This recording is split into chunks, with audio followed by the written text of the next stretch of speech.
Muchísimas gracias, mi estimado maestro Jorge Velasco Martínez, nuestro rector del Instituto de Estudios Superiores en Derecho Penal, INDEPAC, al maestro Alex Lunar Campos, quien es el director del área de licenciatura en Derecho, y también además autoridades del instituto, como la maestra Viridiana Flores y la licenciada Jessica Infante, y bueno, todos los que conforman esta gran familia del Grupo Educativo 47. Sin lugar a dudas, siempre que se habla de cuestiones tecnológicas, es sumamente importante y sobre todo que el tema de la educación tradicional también migra hacia este tipo de inteligencia artificial.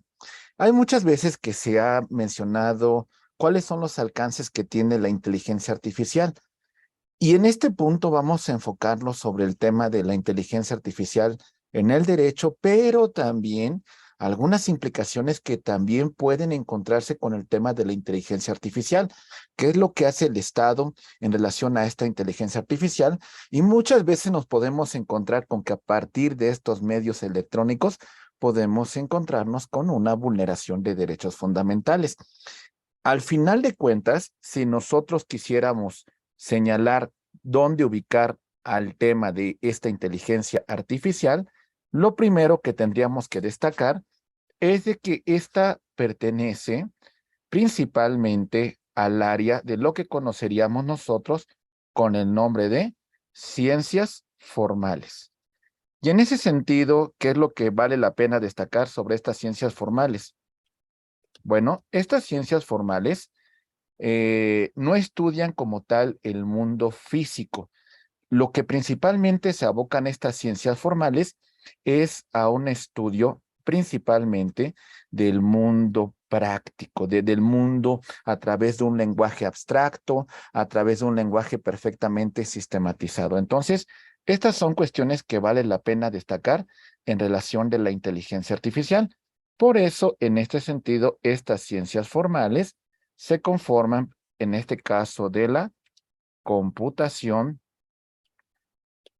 así como de la informática.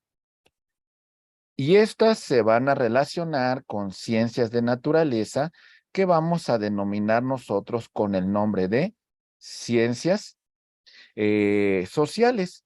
Y dentro de las ciencias sociales, por supuesto que vamos a ubicar a nuestra área que es el derecho. Por eso, mis queridos amigos, es tan importante lo que estamos mencionando en este punto. Y bueno, pues bueno, vamos a empezar con el desarrollo temático de esta asignatura y comparto pantalla y vamos a empezar.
Muy bien, la forma tradicional como se practicaba el derecho viene a cambiar a través de la inteligencia artificial. Con antelación, lo comentaba el maestro Jorge Velasco, cuando nosotros teníamos que hacer un estudio práctico sobre el derecho, sin lugar a duda teníamos que consultar grandes libros, teníamos que, por ejemplo, en el tema de la jurisprudencia, teníamos que consultar grandes compendios de derecho, grandes compendios que conformaban la jurisprudencia. Cuando teníamos nosotros que presentar una demanda, teníamos que acudir físicamente a un tribunal, teníamos que presentar nuestra demanda. Si queríamos nosotros consultar un expediente, ello implicaría pues una actividad importante por parte del abogado, por parte del postulante. Esta cuestión pues tiene cambios significativos principalmente cuando hablamos nosotros de la situación de la inteligencia artificial. Y prácticamente podríamos decir que el tema del litigio en la actualidad tiene que ver mucho con temas de inteligencia artificial. Hoy en día se plantea, por ejemplo, lo siguiente. Mucha atención, por favor. Planteamos, por ejemplo, el tema de una justicia a través de temas virtuales. No sé si han escuchado estos conceptos en particular. Esta cuestión, ¿a qué nos lleva, mis queridos amigos? Bueno, que sin lugar a dudas sobre esta temática, lo que principalmente hacemos, a lo mejor habrán visto ustedes mucho una película que tiene que ver sobre tema de inteligencia artificial. Esta película se llama Yo Robot. Si ustedes recuerdan, aquí teníamos una inteligencia artificial que prácticamente suplía a la inteligencia humana. Los robots tenían un control sobre cierto sector de la sociedad y hasta cierto punto ellos tenían ya una inteligencia virtual que llegaba a tener un conflicto con la inteligencia humana. Se hace el planteamiento, ¿qué tanto es real la cuestión de que tengamos, por ejemplo, aquí pongo otra imagen, que por ejemplo vemos aquí un tema de un juez robot, ¿verdad? Todavía no llegamos a ese punto, pero estamos deshumanizando tanto a la ciencia del derecho que prácticamente tenemos aplicaciones en la cual hacemos planteamientos de algunos temas en particular y esta inteligencia artificial da una predicción de cómo resolver una controversia, da una predicción de cuáles son los elementos que tenemos que presentar en una demanda, en una solicitud, en una queja, pero hay algo que no va a poder hacer la inteligencia artificial. La inteligencia artificial va a aplicar algoritmos por muy poco sofisticados en el tema, por ejemplo, de que esta inteligencia artificial se puede quedar en un tema solamente de aplicación de un derecho positivo. Es decir, una lógica jurídica, ponemos un, una premisa mayor, una premisa menor y unas conclusiones. Tal vez en ese punto pueda resolverlo. La premisa mayor es el aspecto normativo que en este caso vamos nosotros a verificar. Aquí está, mi premisa mayor. Por ejemplo, la norma que dice que al que prive de la vida a otro comete el delito de homicidio.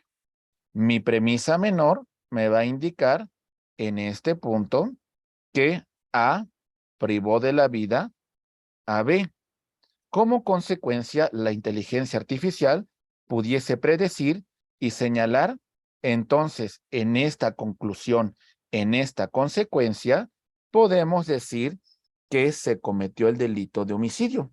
Tal vez un software nos permita hacer esa predicción, pero ya en un tema de valoración, en un tema de ponderación, en un ejercicio argumentativo, creo, y eso espero de verdad, que la inteligencia artificial no llegue a ese punto de suplantar la inteligencia humana, porque si no, al rato los temas jurídicos pues van a ser superados a través de algoritmos, a través de software, a través de circunstancias que eso no tiene que suceder.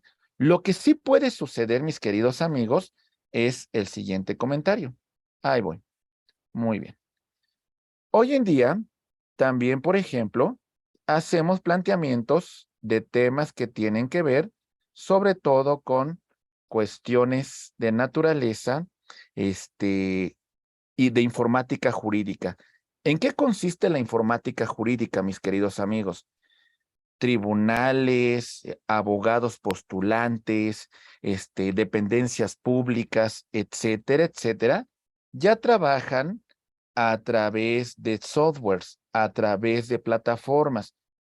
Hoy, por ejemplo, queremos consultar nosotros una sentencia, nos podemos remitir directamente a la página del tribunal, a la página de la corte, a la página del Poder Judicial de la Federación. presentamos un boletín electrónico y se nos hacen las notificaciones por esa vía, ¿verdad? Muchas de las audiencias se van a realizar a través de medios electrónicos. Ya no es necesario que me encuentre físicamente en el lugar para desarrollar alguna diligencia. Hoy en día, esto ha facilitado el tema de la impartición de la justicia. Esos son los beneficios que tiene la inteligencia artificial en relación con el derecho.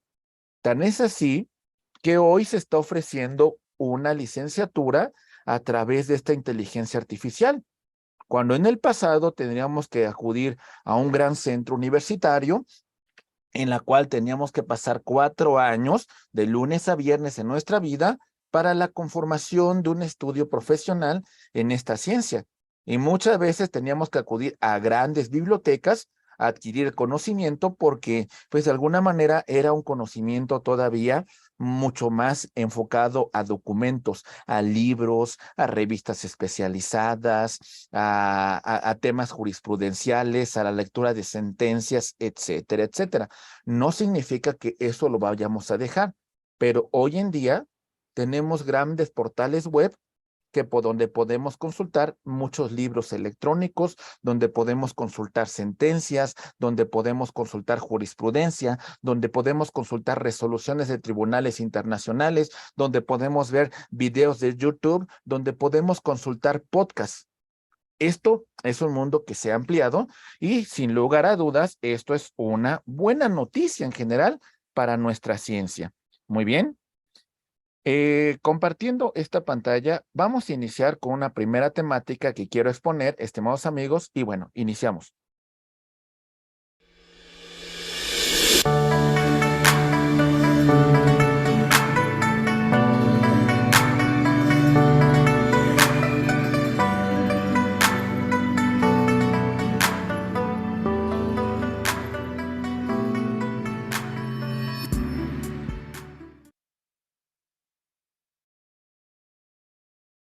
Se ha dicho que el tema del uso de medios electrónicos es un derecho humano.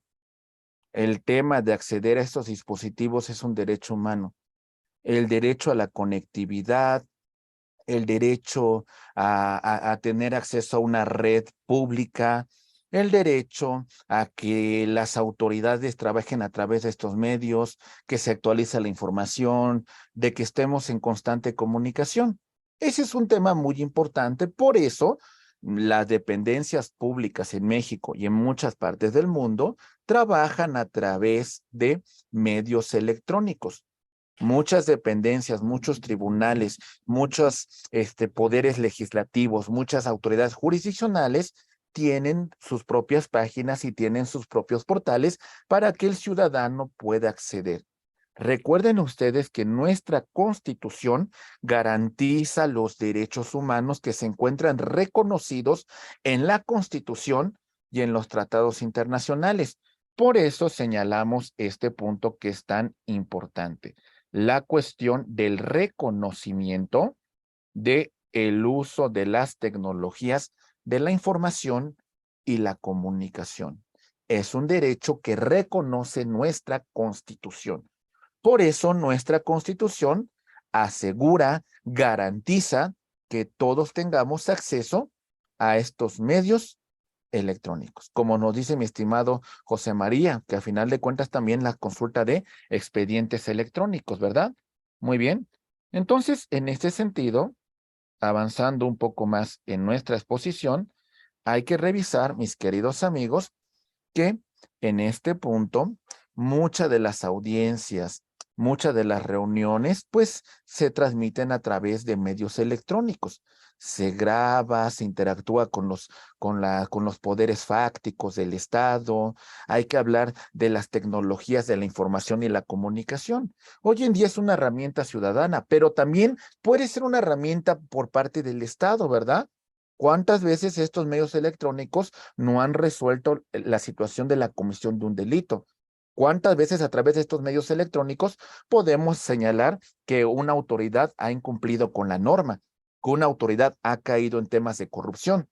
Es muy importante el acceso a estas tecnologías y esto puede ser una herramienta para la autoridad, pero también para el ciudadano, ¿verdad? Esto hace transparente la actuación del Estado. Por eso, muchas autoridades, por ejemplo, en este caso, las que tienen que garantizar los derechos humanos, utilizan estas tecnologías. El tema de la seguridad, el tema de la honra de la imagen, el tema a nuestra seguridad digital es un derecho humano fundamental. Porque hoy tenemos dos identidades, ¿eh? La identidad que tengo como un ser humano biológico, pero ¿qué creen? También mi identidad digital, que para las nuevas generaciones es un tema importantísimo. Tan es importantísimo que hoy tenemos leyes que castigan la violencia digital, como el caso de la ley Olimpia, que vamos a hablar un poco más adelante de ella. Entonces, este tema de la dignidad y el respeto a la identidad a través de estos medios es fundamental. Por eso se celebran tantos protocolos, por eso se celebran tratados internacionales para la protección de esta identidad, para la protección en mis derechos humanos en esta informática, en esta tecnología. Esto es muy importante. Los derechos humanos de tercera generación abarcan estos derechos que versan sobre la tecnología, sobre el acceso a estas herramientas de comunicación que tenemos en pleno siglo XXI. Por eso destacamos este comentario y decimos que los derechos humanos en este sentido, que se trabajan a través de estos medios electrónicos, lo que van a hacer es, al principio, vamos a señalar que garantizan la seguridad y el principio de legalidad. ¿Por qué? Porque al final de cuentas podemos acceder a dispositivos en la cual podemos presentar denuncias, ¿sale? Podemos presentar querellas, podemos presentar una queja, podemos presentar una solicitud. Muy bien, y en este sentido, bueno, la autoridad tendría que actuar pues trabajando, realizando la solicitud que se le está pidiendo.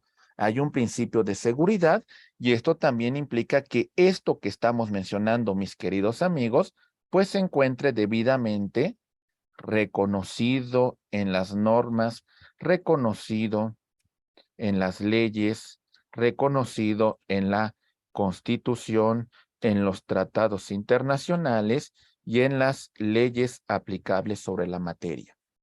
También destacamos una cuestión que tiene que ver sobre el derecho que se tiene a la imagen, a la honra y a la dignidad. Un derecho humano que debe ser reconocido por el Estado y debe de combatir todo acto que vaya en contra a este derecho humano. Lo que yo publique, lo que yo comparta, cuando lo haga de forma privada, pues tengo derecho a esa privacidad que vamos a dividirla en dos, tanto la privacidad pública como la privacidad privada, pública y privada. Y dentro de la publicidad privada, vamos a destacar dos aspectos importantes. Aquí podemos destacar, por ejemplo, la publicidad que tiene que ver, mis queridos amigos, con un tema, por ejemplo, de derecho a la intimidad personal y también a la privacidad de mi familia. Muy bien. Y por supuesto, castigar toda conducta, castigar todo acto que menoscabe este derecho. Ese es un tema importantísimo. Entonces, tampoco vas a realizar actos que tiendan a menoscabar mis derechos. Por eso, castigamos a las personas que infrinjan este tipo de conductas. Muy bien. Ok. Destacamos esto. Continuamos, mis queridos amigos, y vamos a ver también otros aspectos importantes. Y en este punto en particular, vemos que se debe de garantizar la privacidad y datos personales en Internet. Solamente les pido una cosa, tengan mucho cuidado con lo que comparten en medios electrónicos, porque mucha de esta información pudiese ser que reconozcamos que sea pública. Es decir, si no leemos adecuadamente los contratos de privacidad que tiene Facebook, que tiene Twitter, que tiene Instagram, mucha de la información que compartimos de forma libre, de forma voluntaria, se convierte en información pública. Tengamos mucho cuidado porque podemos exponer a nuestra familia. Entonces, en este punto hay acciones que debemos evitar para reducir estos riesgos y para proteger nuestros datos personales. Esto es importantísimo para que no sean objeto de vulneración. En este punto, cuando hablamos nosotros de las tecnologías aplicadas en el derecho, tenemos que hablar sobre una nueva estructuración social en la era de Internet.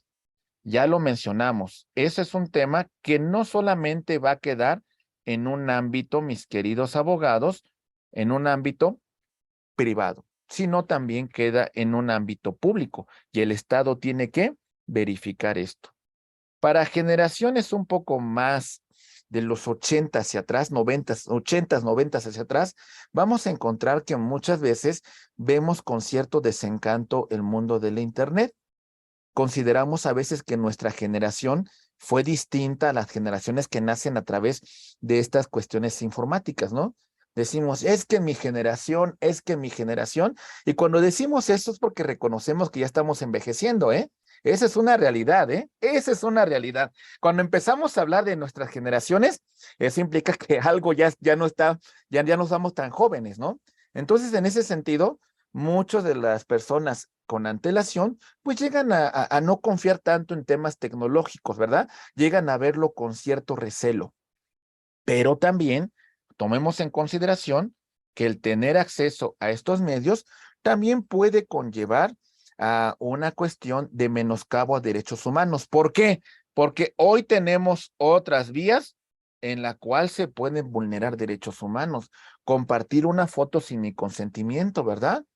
Divulgar cierta información en medios electrónicos sin que yo lo hubiese consentido, violar mi presunción de inocencia.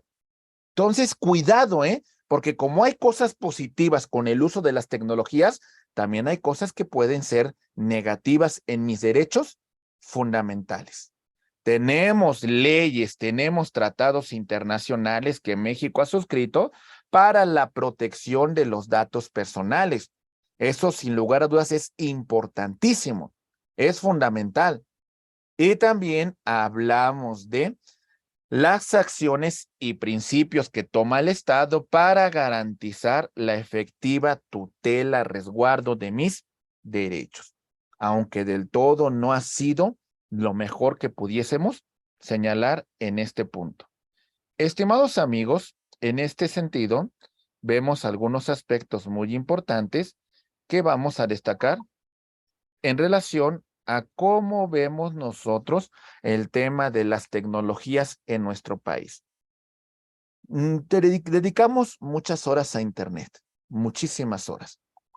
En promedio, personas que están conectadas a Internet a través de su celular, a través de dispositivos móviles, a través de sus computadoras, le dedican en un promedio de 7 horas con 14 minutos, en promedio, ¿verdad?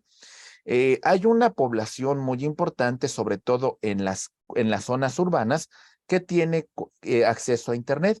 Esto implica 65 millones de mexicanos que se encuentran conectados a Internet.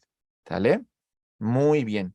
De estos, principalmente la mayor parte se conecta a través de smartphones, otro porcentaje importante a través de laptops, otros a través de computadoras de escritorio, tabletas, algunas televisiones inteligentes que también tienen acceso a Internet, videojuegos u otros dispositivos móviles. Entonces, hay una conexión importante a estos medios tecnológicos. En ese sentido, mis queridos amigos, vamos a encontrar que muchas de estas personas que tienen acceso a estos medios lo hacen a través de redes sociales, otros les sirven para ver películas, para descargar videos, para descargar podcasts, otro tanto para jugar en línea. Esto es un uso personal. En un uso profesional, muchas de las dependencias públicas, como hemos señalado con antelación, hacen sus gestiones a través de sitios web. También sirve para la formación en universidades a nivel licenciatura, maestría y posgrado, y otro tanto también lo utiliza para el tema de la búsqueda de empleo. Entonces, son aspectos importantes bajo los cuales nosotros vamos a utilizar estas redes. ¿Qué más podemos encontrar?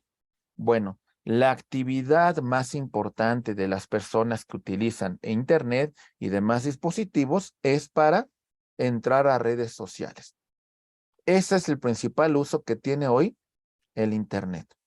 ¿Sí? La mayor parte lo utiliza para redes sociales. Y bueno, hay que garantizar los derechos a través de estas plataformas.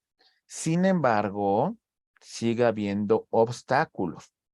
Conexión lenta, problemas técnicos, en algunos casos son costos elevados, de alguna manera nos encontramos con problemas de conectividad, no tenemos el equipo necesario, muchos celulares pues no tienen una conexión adecuada, a veces tenemos problemas con nuestra compañía de internet, con la compañía que nos ofrece internet digital. Creo que hay bastantes situaciones que nos podemos encontrar en ese sentido. Aquí vemos que hay una situación importante, por ejemplo, en el tema de el uso de los software, ¿verdad? En este tema, mis queridos amigos, vamos a encontrar que hay muchas personas que diseñan softwares de creación libre. Y esto es un problema importante porque, ¿qué ha pasado últimamente, compañeros, con las plataformas de préstamos? Se prestan a fraudes, ¿verdad? No se encuentran del todo bien reguladas. ¿Qué pasa con nuestra confidencialidad a través de estas plataformas? Pues cuidado, ¿verdad? Y muchas veces ni siquiera tenemos acceso, mis queridos abogados, con quién las que está creando, ¿verdad? No sabemos. Y entonces eso puede conllevar al robo de información. Y es donde se cometen fraudes. Por eso se requiere mayor regulación en el tema de la creación de estas plataformas, porque del todo nuestro país no se encuentra bien conectados. Muchos de los temas que de alguna manera hacemos en redes sociales son seudónimos. Y hay personas que son muy positivas en redes, pero también hay personas que buscan hacer daño. Hay personas que violentan nuestros derechos en medios electrónicos. Hay personas que discriminan, hay personas que cometen violencia digital y se escudan a través de una computadora, ¿verdad? Se escudan a través de una situación de anonimato. Es como se atreven a realizar actos que pueden ir en contra de nuestros propios derechos. Entonces, el tema de la inteligencia artificial es muy padre, pero también requiere mucha regulación. Estamos en una situación en la cual nuestros derechos son vulnerados. Estimados amigos, también el tema del bloqueo y el control de la censura, hay que tener cuidado, ¿eh?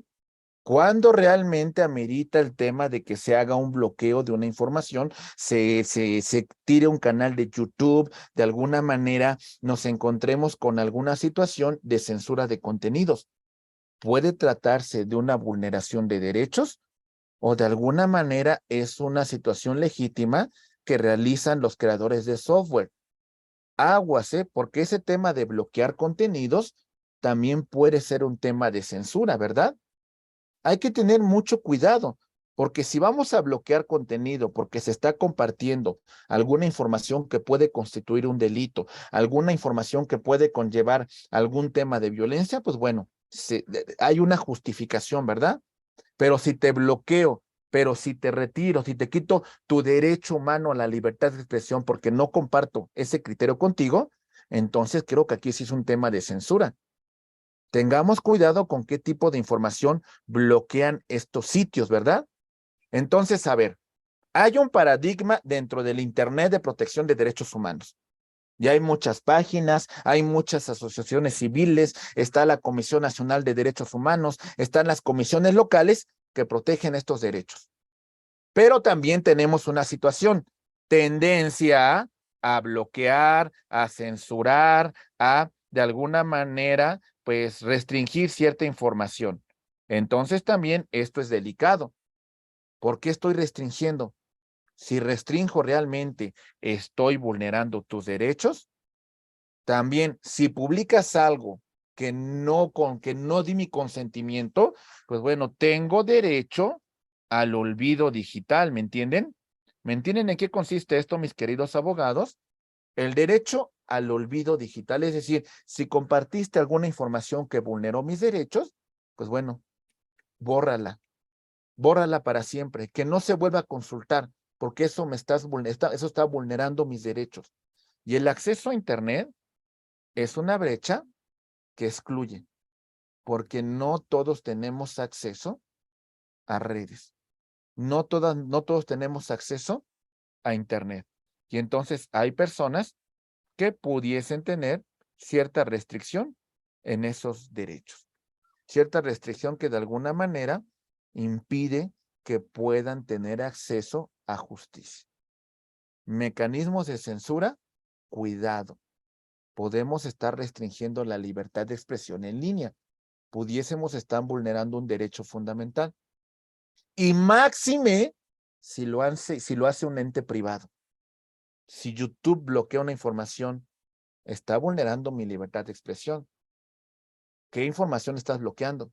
Si Facebook bloquea cierta información, cuidado, hay que ver qué información se está bloqueando, porque entonces pudieses estar limitando mi libertad de expresión. Compañeros, el acceso a estas tecnologías pueden vulnerar mis derechos. Hoy en día esto es muy común. Hoy en día hay personas que a través de estas redes han cometido delitos. A veces se ha propiciado a algunas personas que llegan a tener un impacto tan importante en su vida por el tema del uso de las tecnologías que inclusive ha llegado a temas de suicidio. Cuidado, porque se pueden vulnerar derechos fundamentales a través de estas tecnologías de la información y comunicación. Podemos cometer actos de discriminación. Y cuidado también con nuestros niños, compañeros. El tema de los pequeños tienen un acceso a las tecnologías y en esta situación tienen impactos positivos, hay que reconocerlos. Hay muchas cosas positivas que encontramos en línea, que encontramos nosotros en Internet, que encontramos a través de estos dispositivos. Pero ¿qué creen? También hay cosas negativas, ¿eh? Hay muchos retos virales que, discúlpenme compañeros, pero son tan crueles y muchos pequeños acceden a esos retos que se promueven en redes sociales. Al no tener cuidado con nuestros pequeños y el acceso al Internet, compañeros, cuidado, porque hay tanta información que tan fácil les llega que tenemos que estar muy al pendiente con lo que ven a través de estas tecnologías. Cuidado, porque es una herramienta de dos filos. En este mundo contemporáneo, llegamos al conocimiento a través de estas tecnologías. Hay derechos digitales y, por supuesto, ámbitos de inclusión a través de uso de tecnologías de la información y la comunicación. Propuestas de conectividad universal en México y en muchas partes del mundo las hay. Propuestas de conectividad en varios pueblos de México las hay. Hay que gastar muchos recursos, por supuesto. En este momento todavía la red de Internet no ha llegado a todo el país y por supuesto hay muchas partes del mundo en donde no llega. El tema de una cobertura universal pudiese llevar a un tema de una evolución democrática y también un ejercicio pleno de los derechos humanos. Porque entonces cualquier persona en cualquier parte del país, en cualquier parte del mundo, pudiese conocer cuáles son sus derechos y a lo mejor tener acceso a un portal en la cual pueda reclamarlos a la autoridad. Entonces, hoy hablamos de derechos fundamentales a través de tecnologías. Derecho a una banda en la cual tengamos una comunicación efectiva a través de Internet. Y también, por supuesto, una licitación por parte del Estado para que podamos llegar a un plano total en el país. Ese es un tema importantísimo, pero también hay que hablar del derecho a la intimidad.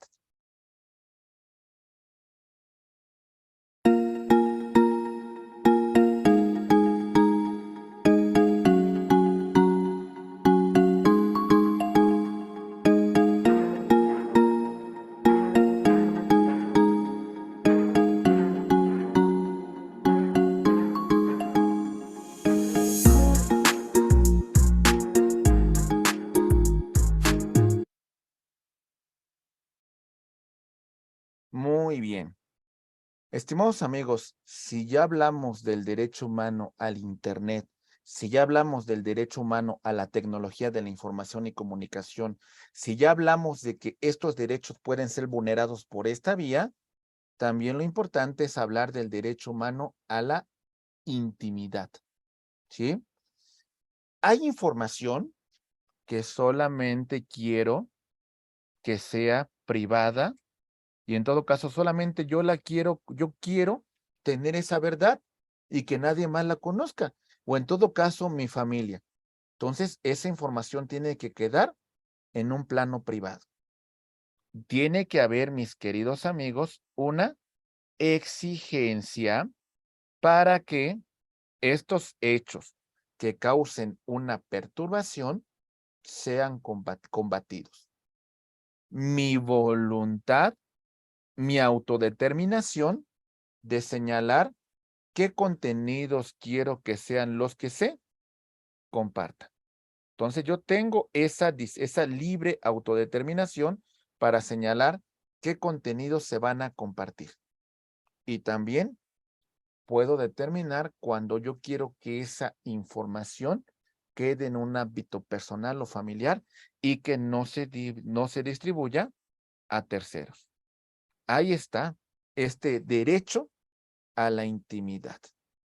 Este derecho a la intimidad permite que la persona no sea afectada en su vida privada. Y en esta situación vamos a hablar de que este derecho puede ser limitado por necesidades sociales e intereses públicos. Hay cierta información que sí tiene que ser pública. Y máxime, por ejemplo, yo soy Héctor Martínez Sandoval, pero si fuera un servidor público, hay cierta información que de mi vida que tiene que ser pública. Hay cierta información. Por ejemplo, si soy servidor público, es importante que conozcan cuál es mi patrimonio, ¿verdad?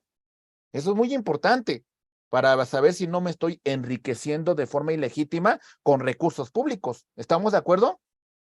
Es muy importante, inclusive, si yo soy candidato de elección popular, pues que tengan cierto conocimiento sobre mi vida, sobre mi formación, sobre mis valores, etcétera, etcétera, porque estoy compitiendo por un cargo público y ustedes tienen el derecho de conocer esa parte de mi vida.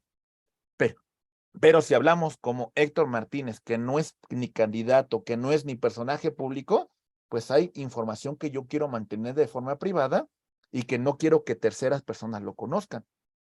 Si yo comparto algo en redes, estoy aceptando que esa información que yo estoy compartiendo, quiero que sea pública. Si subo una foto a mi WhatsApp, si subo una foto a Facebook, si comparto un video en YouTube y lo hago público, estoy reconociendo que quiero que esa información sea pública. No podemos meternos con la autodeterminación de las personas.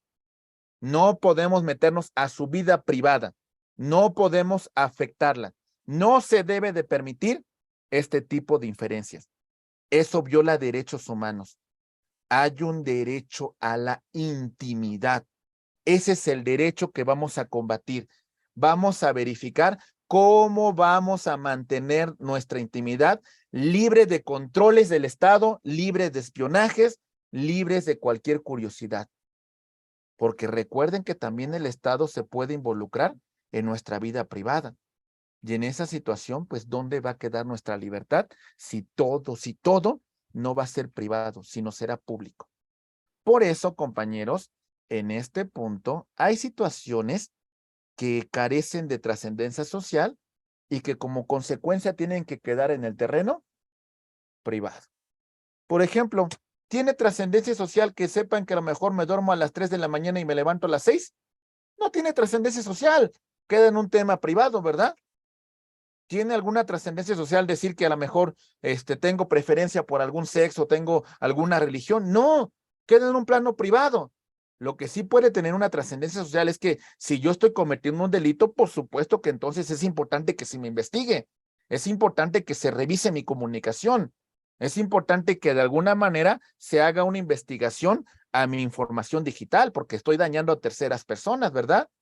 Pero lo que no se puede atacar, compañeros, es la tranquilidad personal, la tranquilidad espiritual, el tema del equilibrio psicológico de la persona. No tiene que ser sujeto de ninguna irrupción por parte del Estado ni por cualquier particular. En ese sentido, solo tiene un interés esa situación para la persona y su familia. Nada más. Ese es el derecho humano a la privacidad. Por eso aquí vemos dos criterios. El criterio subjetivo. ¿Es una persona pública o es una persona privada? El humano público no tiene vida privada dentro de su cargo, ¿sale? Y el humano privado no tiene vida pública. Esa es una reflexión que tenemos que tomar.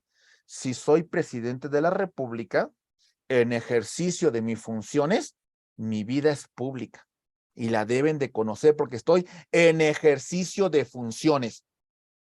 Ya en la privacidad de mi familia, que no tenga injerencia con mi actividad política, eso sí ya queda en un terreno privado. La autoridad tiene derecho a contestar algo que le requerimos en ejercicio de sus funciones, por supuesto, ¿verdad? Por supuesto. Pero ya en ejercicio de jefe de familia en su casa, en el ejercicio que realiza con sus hijos, eso es un tema que queda en el plano privado. Ahí no nos podemos meter. Entonces, hay que tener este conocimiento. Criterio objetivo. Conducta pública, la persona que realiza un servicio para los demás. Conducta privada, la realiza para una satisfacción propia. ¿Entendemos eso? Al final, la conducta que toma el Instituto de Estudios Superiores en Derecho Penal al hacer esta transmisión de esta masterclass es una conducta pública. La información que aquí estamos transmitiendo la queremos dar a conocer a todos. ¿Se entiende? Esta persona moral está realizando una actividad pública. Muy bien. Lo que yo haga después de esta transmisión en mi casa es un tema que queda en temas privados. Muy bien. Por eso hay que tener mucho cuidado con lo que compartimos. Derecho a la intimidad y de intimidad personal, mi tranquilidad, mi espiritualidad, mis creencias. Nadie se tiene que meter. Mi intimidad familiar, la armonía, la seguridad, la convivencia con mi familia. No tiene que tener nadie ninguna injerencia con esa actividad. Y en ese sentido, mis queridos amigos, rápidamente, existen 3 requisitos para la vulneración de la intimidad. 1, empezamos con las manifestaciones que sean sustraídas del conocimiento de personas ajenas al círculo de mi intimidad. Es decir, yo le compartí algo privado al maestro Alex Lunar y después me entero que todos ustedes lo saben. Entonces él vulneró mi privacidad porque la comunicación que yo tuve con él fue privada. No tenía por qué distribuirse a terceras personas. El conocimiento de tales manifestaciones de parte de terceros.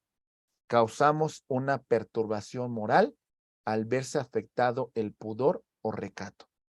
Imaginen que soy artista. De pronto unos paparazzis me sacan unas fotos que estoy en una playa nudista y las publican en una revista y las comentan en chisme, en estos programas de chismes. Pues estás vulnerando mi privacidad. ¿Sale? Me encontraba de vacaciones. No tenías por qué meterte en ese punto en la cual yo estaba gozando de esa privacidad. Y lo que yo haga, mi privacidad no le tiene que importar a nadie. Pero por terceros, me estás dañando, ¿verdad? El sujeto no querrá que tomen conocimiento de hechos que se consideren íntimos, ¿verdad? Lo que yo tenga con mi pareja, lo que yo tenga en la intimidad, no tienen por qué saber las terceras personas, ¿verdad? Eso queda en un plano privado. Y por eso, mis queridos amigos, ya para llegar a la conclusión de esta plática muy rápida, vamos a empezar con el tema de violencia digital y violencia de género para llegar a la conclusión de esta masterclass rápidamente.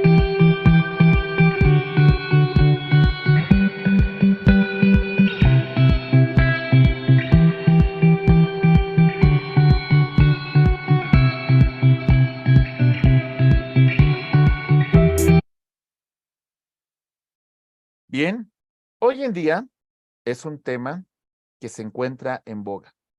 Ya hablamos de la intimidad, ya hablamos de las tecnologías, ya hablamos de la inteligencia artificial. Y en ese punto se pueden vulnerar derechos humanos.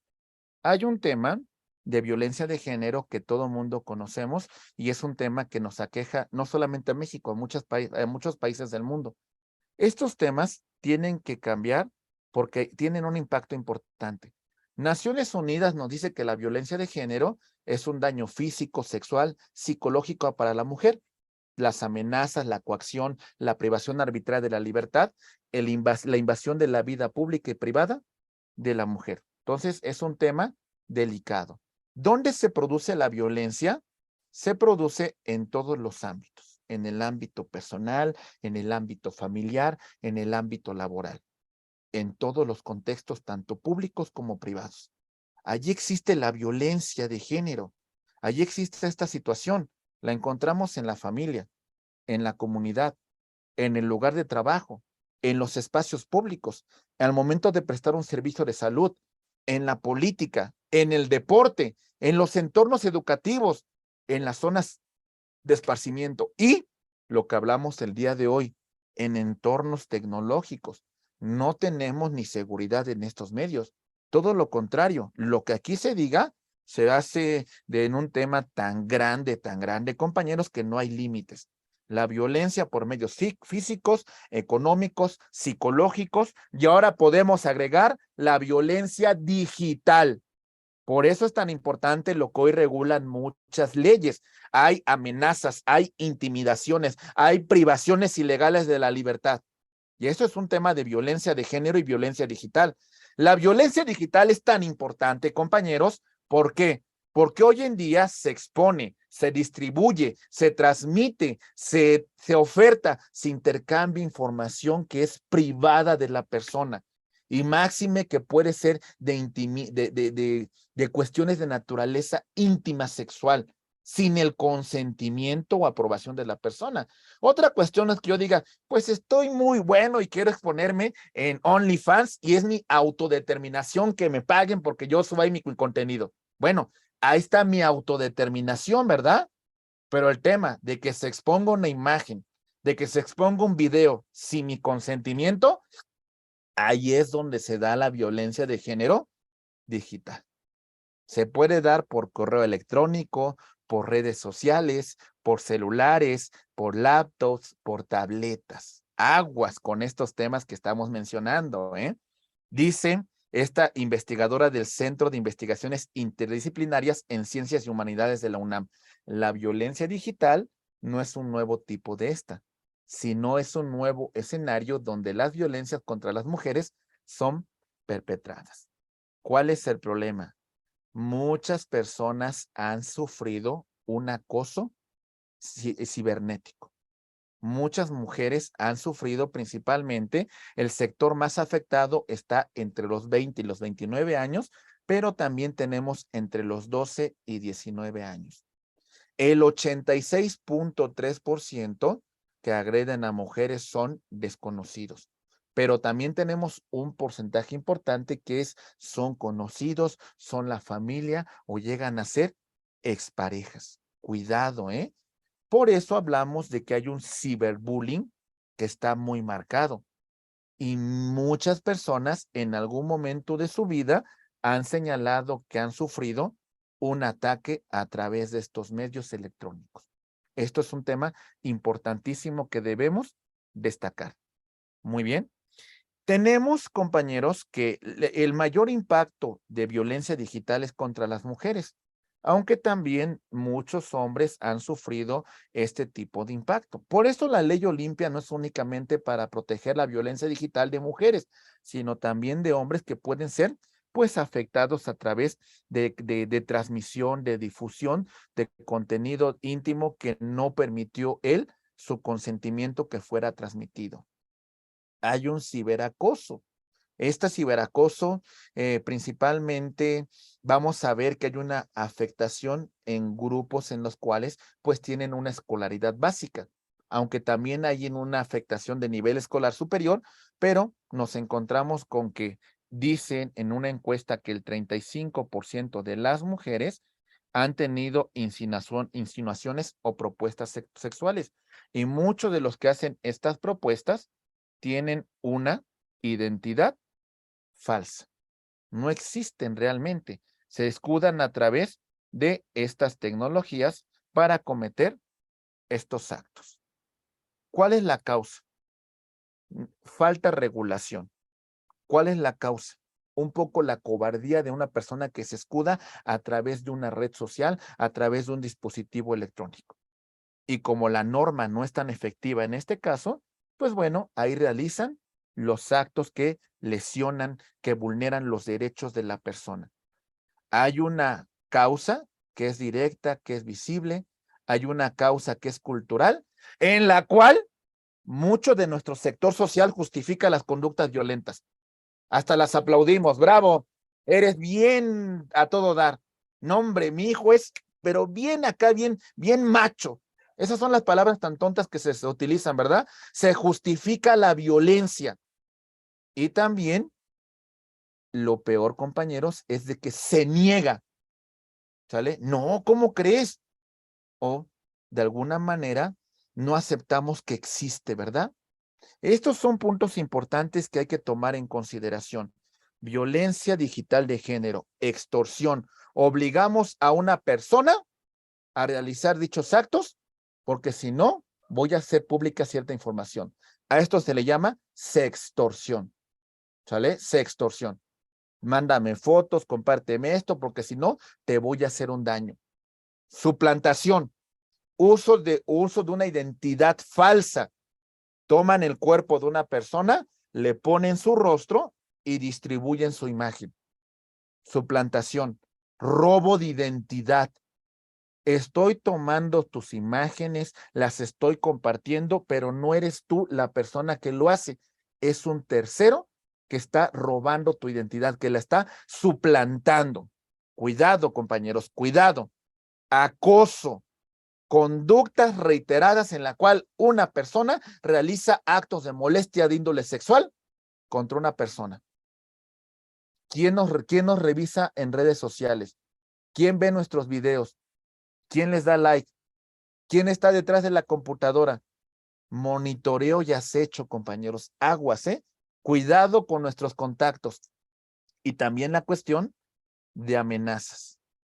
Compañeros, ¿los contenidos son íntimos o no? ¿Qué es íntimo? Es una cuestión abstracta que tiene que ver con que la persona reserva este contenido y es importante para él y para las personas que él ha determinado que sean importantes. Este tema de consentimiento es una autoproducción en pareja en la cual las dos personas tienen ese consentimiento de hacer este contenido íntimo. Producción de un contenido propio solamente tiene que ver conmigo. O también el sexting o plushing. Ese es un tema de que, pues, hoy hay tantas cuestiones sexuales que muchas pueden conllevar hasta un tema de grabaciones, ¿verdad? Consentidas, por supuesto. El ciberbullying a través de internet, a través de redes sociales, a través de tecnologías de la información y comunicación, pues lo cometemos, compañeros. Cuidado. Doxing, publicar información privada sin consentimiento de la persona. Imágenes, videos íntimos por medios electrónicos. Por eso también hablamos del ciberacoso y del grooming, para ya pasar al tema de la ley Olimpia. Acoso e intimidación por tecnologías digitales. Grooming, cuando un adulto lo hace con una niña, niño o adolescente, en la cual nos aprovechamos de esa situación para vulnerar sus derechos. Todo esto que digo es un tema delicadísimo, compañeros, delicadísimo. Y por eso tan importante que Indepac nos haga esta promoción de de estos temas que son tan importantes para todos. Compartir fotos íntimas sin permiso es violencia, ¿sale? Nadie tiene derecho a interferir, inclusive ni la propia pareja, en consultar mi información de mi celular. Queda en una cuestión privada.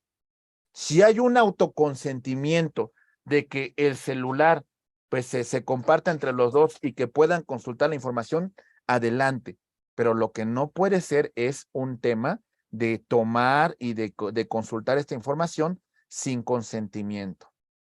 Dice esta periodista Gloria Ruiz García: siento una gran impotencia como mujer periodista, coraje, porque cuando se tiene esta profesión y se trabaja reportando la verdad, parecería que se comete un delito y que las autoridades, lejos de proteger nuestros derechos, hasta se burlan de las agresiones que sufrimos. No hay garantías para realizar nuestro trabajo libremente en el estado de Coahuila, y veo que en el resto del país se encuentra en la misma situación. ¿Qué nos dice Olimpia Coral Mero, que fue la protagonista de la norma de la cual estamos mencionando? Dice esto: cada día me llegaban a mis redes sociales solicitudes de hombres que me pedían sexo. Me empezaron a llamar la gordigüena de Huachinango, y después, cuando el escándalo se hizo más grande, la gordigüena de Puebla. Compañeros, estos son temas tan importantes.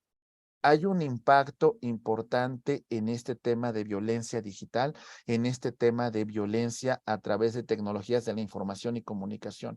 Hay que empoderarnos. Hay que hacer un desarrollo digital armónico en la cual se garanticen los derechos digitales.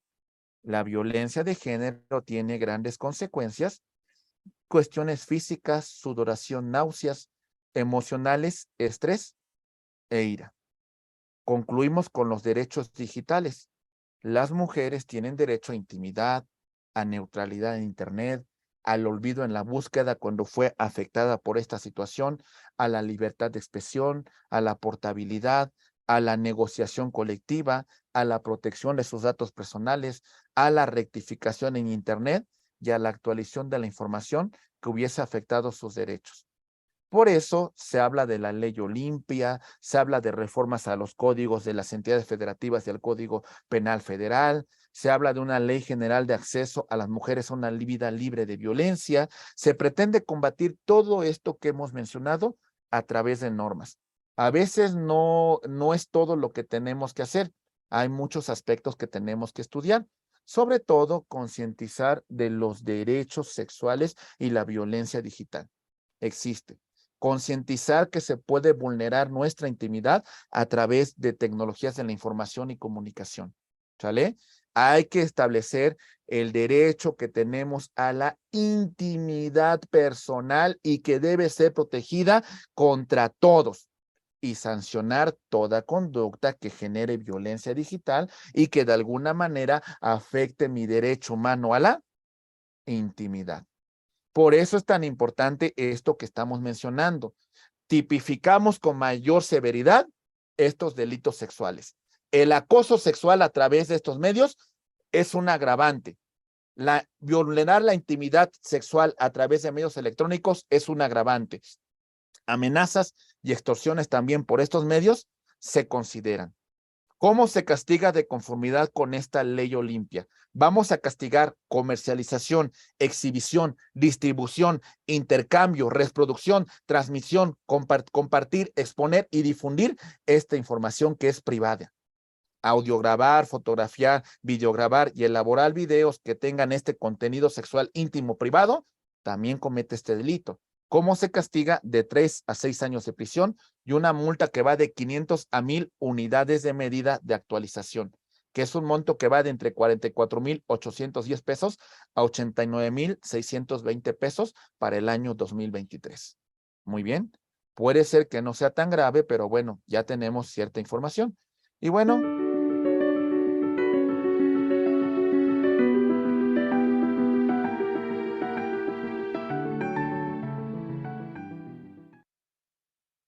Muy bien, espero pues que de esta manera no haya rebasado tanto el tiempo. Agradezco mucho a el Instituto de Estudios Superiores en Derecho Penal, INDEPAC, y bueno, que espero que esta información que compartimos sobre la inteligencia artificial, sobre los temas que tienen que ver con nuestra intimidad y el tema de violencia de género y violencia digital, sean de su atención. Lo tratamos de hacer muy rápido, compañeros. Esperamos que hayamos cumplido con el propósito y principalmente pues atender a las dudas que tengan en relación a esta temática que hemos trabajado con ustedes. Mi estimado maestro Jorge Velasco, estamos...